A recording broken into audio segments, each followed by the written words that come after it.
Hey guys, welcome back to another video. Yes, we are back in my garage. Yes, we are going to ignore it. And today we are going to be talking about how to add length to your writing.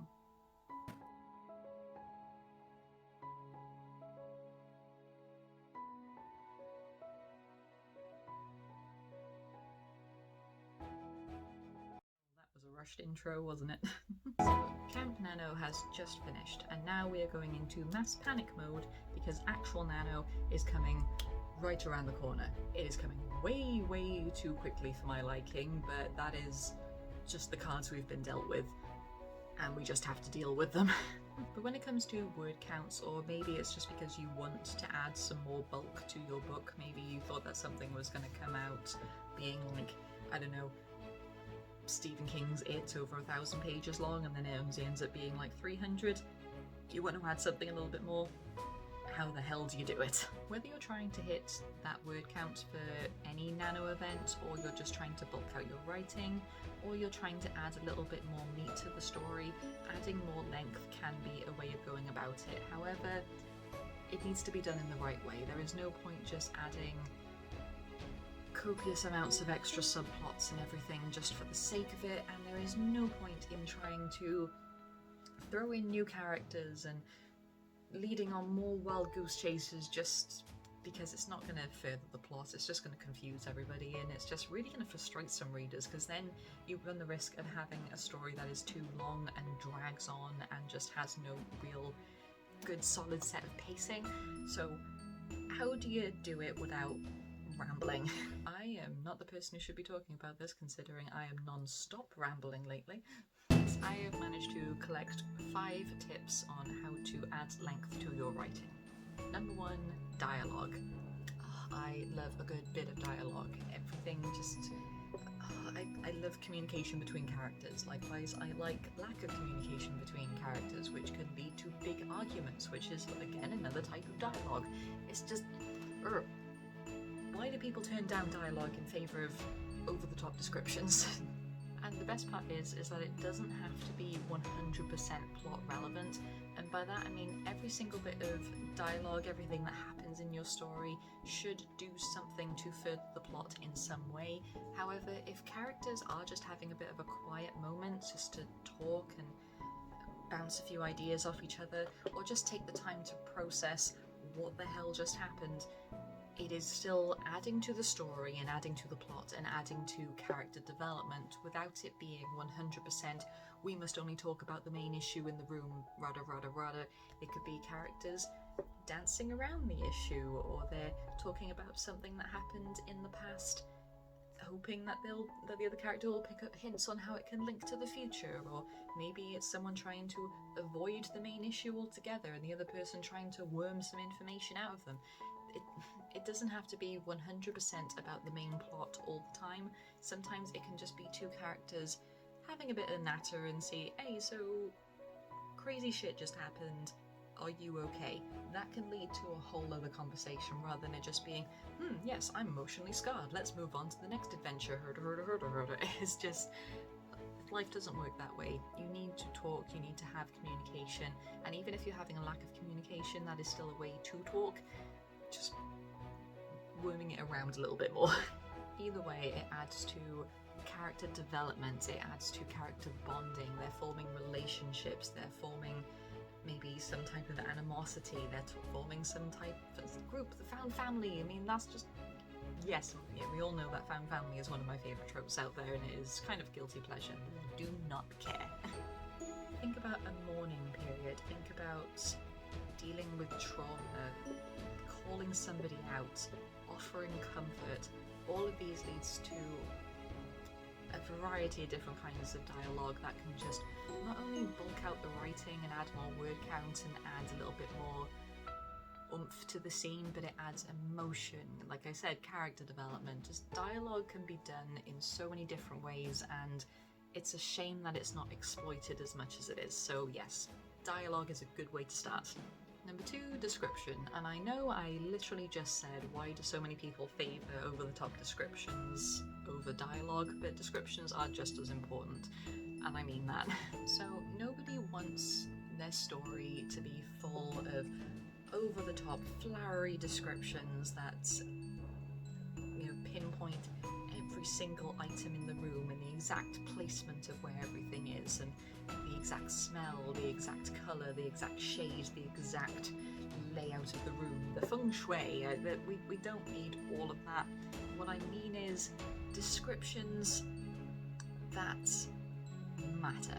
Just describing every little thing at random is boring, it does not further the plot, it goes nowhere fast, basically. However, if you pick and choose, it adds more emotion, more depth, it adds a voice, and it can be different depending on whether you're writing first person or third person or even second person. If you're very brave. I'm not brave. I'm not brave in that regard. Oh no.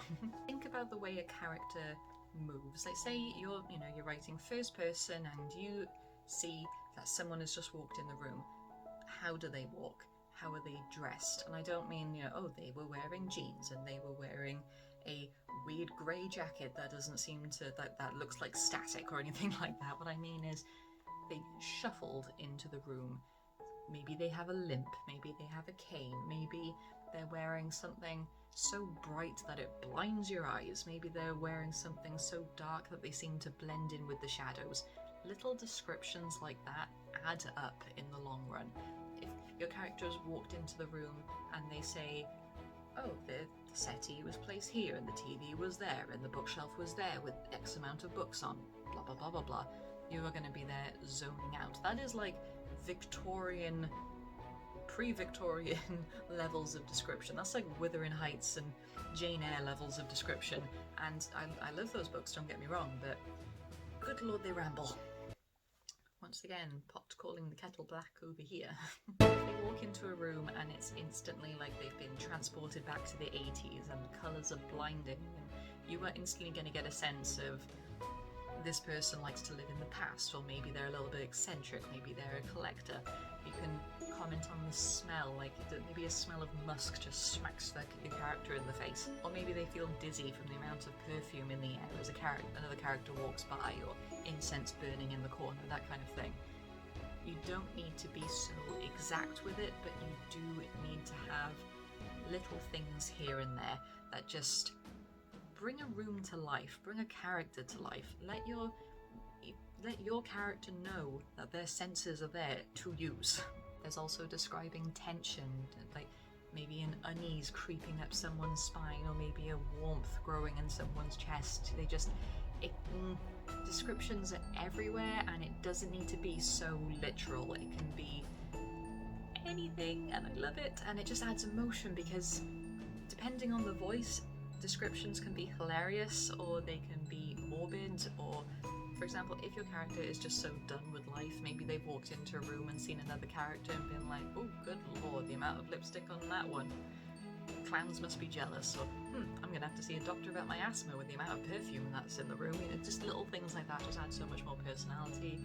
And again, you could go over the top flowery, like, oh my god, his eyes are just the perfect shade of blue, I could swim in them, and all the rest of it. But let's not go that cliche. Descriptions are great, just slow your roll.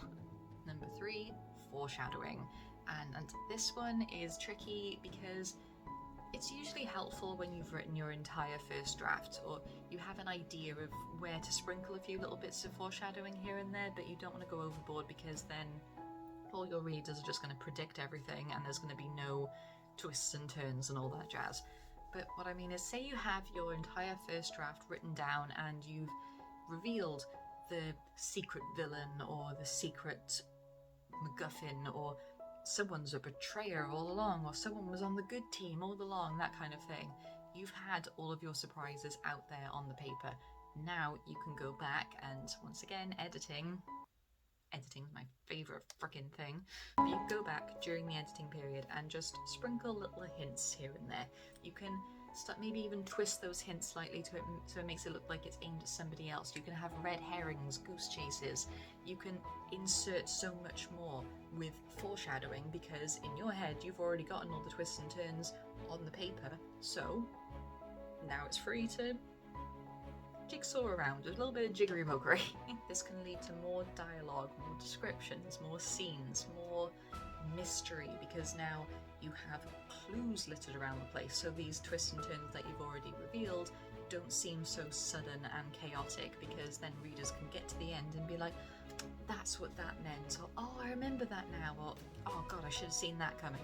You can have your aha moments, but you just need to really pick and choose carefully on where to add these, because like I said, you don't want to give everything away.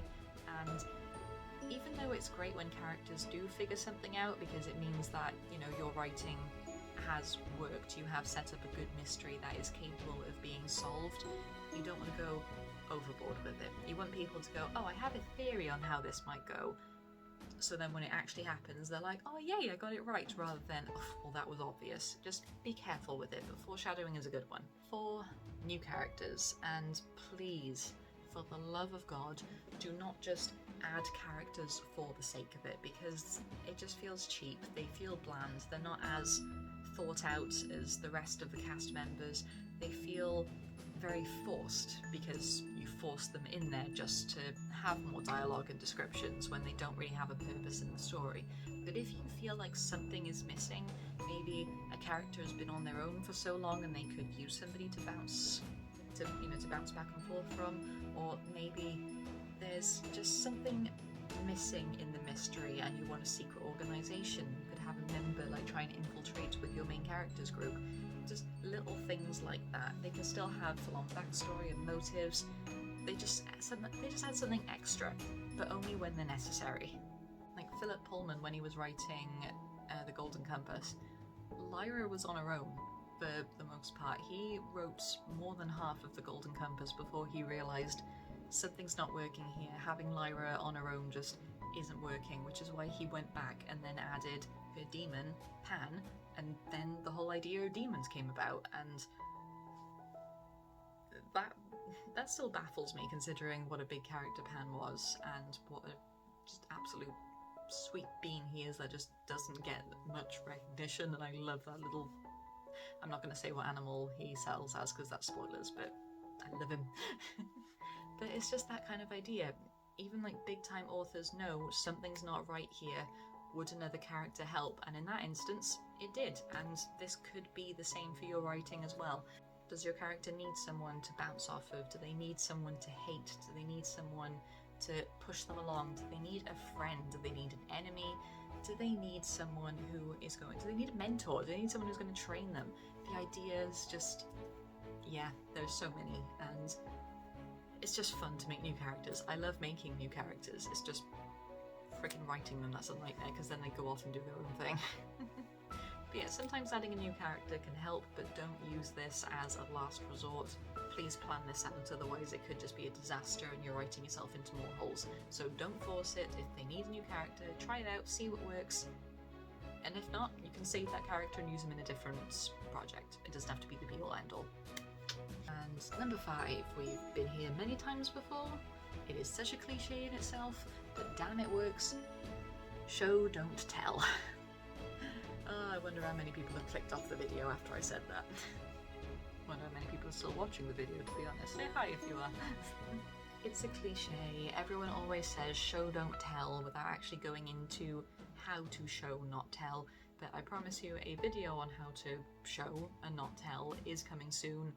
So I'm not going to go into a load of detail in it right now, but it is something you need to think about, because showing, that's the thing, when you tell someone something, it is quick, it is blunt, it is to the point, and you don't need many words. It is just, this is happening, that is happening, they said this, they said that, they are going here, this is gonna kick off, you know, this is gonna kick off, Jesus Christ.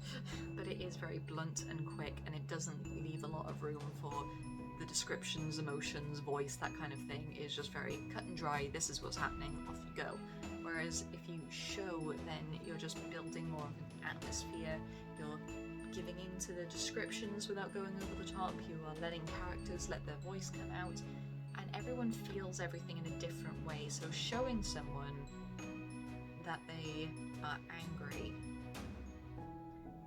So when you tell someone, I'm angry, if you are writing first person and you say, I am angry, it's very quick and blunt and a bit it's like, okay, well, now we know, off we go, and there's not really much of a voice to it. But when they are angry, but rather than saying I'm angry, you're showing them by saying that they can feel their nails digging into their palms with their clenched fists, that they can feel a fire raging in their veins, that the world is starting to turn fuzzy because you just can't concentrate. Those are all things that are showing, and it's building voice and atmosphere and emotion and Plus you can have a lot of fun with metaphors, similes, analogies, all that kind of thing, and those definitely add a lot of words, I'm just saying. Just make sure you know when to show and when to tell, because telling is still an important part of storytelling. It's just, there's a bit of a science to it, and I am going to get into that in a different video, as I said, so I will leave that there for now, but show don't tell. So yeah, those are 5 ways to add length to your story, and I really hope they've helped, as they've helped me many times, and sometimes I still have to go back and refer to them. There are still many other ways to figure out how to add length to the story. These are just the 5 that have helped me the most, and yeah, I hope I've helped in some way. Please leave a comment or a like or whatever and all that jazz if I have, and hopefully in the next video I will be at my setup and not on the floor or in the garage. And hopefully this place would have sorted itself out by magic. Need to get me some house elves, don't I? Yeah, I'm going to leave this video here before I go on even more of a ramble. So yes, I hope you're doing well, I hope you're staying safe, and I'll see you all in the next video. Goodbye, my scribblers.